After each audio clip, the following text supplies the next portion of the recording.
Class 10th वालों, द्विघात समीकरण के ऐसे सवाल कैसे करेंगे ध्यान से देखिए।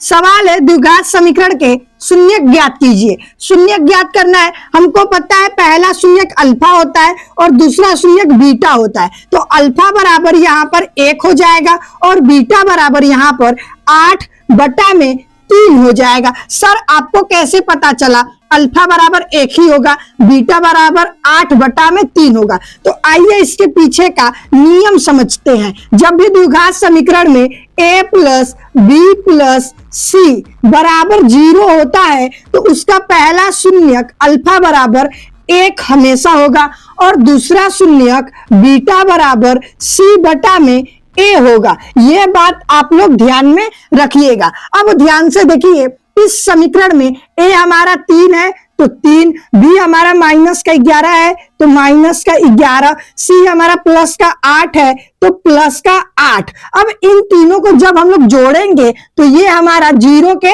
बराबर आएगा, यानी कि इस समीकरण का पहला शून्यक अल्फा बराबर 1 होगा और दूसरा शून्यक बीटा बराबर c/a होगा। तो यहाँ पर c का मान 8 था तो 8 हो गया, a हमारा 3 था तो 3 हो गया, यानी कि बीटा बराबर 8/3 हो गया। अगर आपको ये नियम समझ में आया हो तो आप लोग इस वाले समीकरण का शून्यक निकालकर कमेंट में बताइए क्या आएगा।